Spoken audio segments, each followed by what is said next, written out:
The province of Quebec was that orange wave last time. It looks like it could actually be a red wave this time. If we drill down, like for example, before we even get away from it, oh, okay, here it comes. There's Montreal. Look at what's happening here. Not just in the 514, but the 450 around the island of Montreal. It's starting to go red.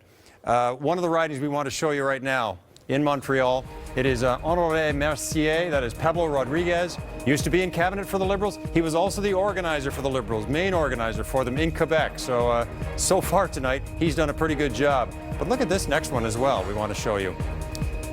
It's a Quebec City riding. Do we have that one? It is. It is in the province of Quebec, the city of Quebec, the riding of Quebec. And it is Jean-Yves Duclos. It is only 6% reporting, but there were no real expectations that the Liberals would win in Quebec City. That is that's a civil servant town, but they have tended to go conservative if they weren't going Bloc or NDP. But there's a Liberal right now leading in Quebec. Now, let's come back out again and show you some other things. Look at Ontario.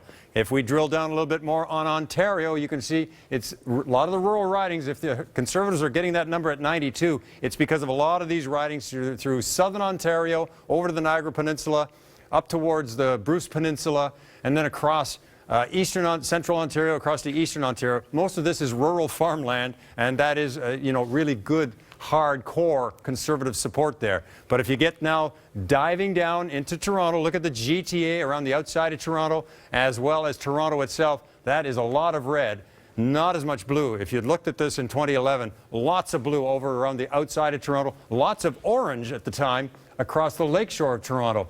Right now, if I'm not mistaken, I think that might be Toronto Danforth is the only riding that is showing NDP at the moment.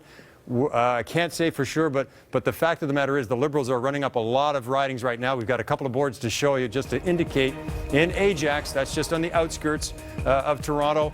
It is Mark Holland, a former MP for the Liberals. He is leading. Chris Alexander, the immigration minister who got into some difficulties over issues of immigration during the campaign.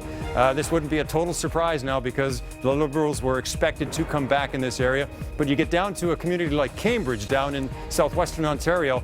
Gary Goodyear, a minister of state, was expected to hold that riding. For the moment, he is trailing to the Liberals. So the Liberals are starting to pick up some gains that might not have been expected in some real core conservative ridings in Ontario. Donna.